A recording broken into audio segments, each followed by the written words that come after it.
మీ అందరికీ వందనాలు.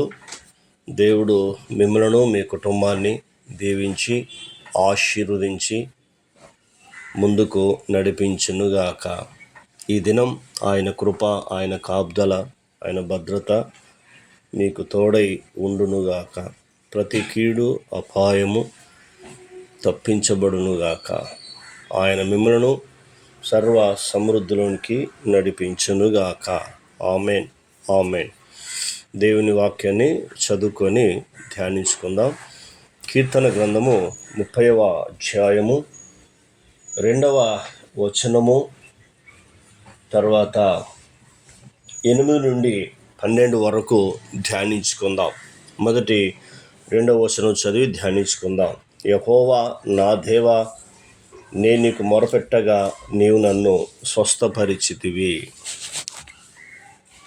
దావీదు మహారాజు ఈ కీర్తన రాస్తూ దేవుని స్తుతిస్తున్నాడు. గృహ ప్రతిష్ట గాయము రాస్తున్నాడు. కాబట్టి ఇక్కడ ఈ మాట నేను నీకు మొరపెట్టగా, దేవునికి ఎవరైతే మొరపెడతారో వారు ఏ బలహీనతలు ఉన్నా కూడా నీవే నన్ను స్వస్థపరిస్థితివి అని దావీదు చెప్తున్నాడు. తను మొరపెట్టాడు. తనలో ఉన్న బలహీనతల నుంచి, తనకున్న అనారోగ్యం కావచ్చు, దాని నుంచి దేవుడు విడుదలిచ్చాడు. ఆ మాట పరిశుద్ధాత్ముడు దావీదుతో రాయించారు. నీవు మరి ఏ బలహీనతతో ఉన్నా, ఏ వ్యాధితో ఉన్నా దావీదు వలె ఈ విధంగా చిన్న ప్రార్థన చేస్తే దేవుడు నిన్ను స్వస్థపరుస్తాడు. మొట్టమొదటిది. రెండవది, యెహోవా నీకే మొరపెట్టితిని, ప్రభును బతిమాలుకొంటిని. ఏం చెప్తున్నాడంటే యెహోవా నీకే మొరపెడుతుని, ప్రభుని బతిమాలుకొంటిని అంటున్నాడు. కాబట్టి ఈ రెండు విషయాలు ద్వారా దేవుడు అతని జీవితంలో ఏం చేశాడనేది మొట్టమొదట స్వస్థపరిచాడు. రెండవది ఆయన చేయబోతున్న అతని జీవితంలో కార్యం ఏంటో 12వ వచనం చూద్దాం. నీవు నా గోనె పట్టు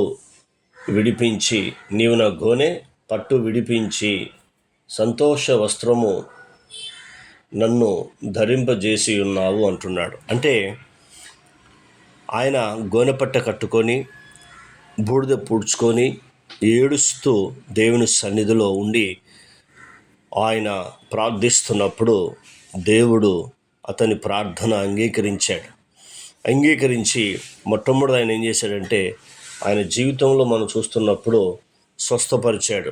మొదటిది. రెండవది ఏం చేశాడంటే సంతోషాన్ని కలగజేశాడు. రెండవది ఆయన జీవితంలో సంతోషాన్ని కలగజేశాడు. మూడవది చెప్తున్నాడు, మూడవది సంతోష వస్త్రములను ధరింపజేసి ఉన్నావు అంటున్నాడు. అంటే సంతోషించేశాడు. తర్వాత సంతోష వస్త్రము కూడా ఆయనకు దయచేశాడని తెలియపరుస్తున్నాడు. దేవునితో దావీదు ఏం మనవి చేసుకున్నాడు చూద్దాం. నా దేవా, నిత్యము నేను నిన్ను స్తుతించెదను అంటున్నాడు. అంటే ఎందుకు దేవుడు నిన్ను నన్ను చేసుకున్నాడంటే ప్రభుని స్తుతించి ఆరాధించి ఆయనను మహిమపరుస్తూ ఆయన సన్నిధానంలో కూర్చొని విజ్ఞాపనం చేస్తున్నప్పుడు ఖచ్చితంగా నీ జీవితంలో దేవుడు ఏం చేస్తాడంటే సంతోషాన్ని కలగజేస్తూ ఉంటాడు.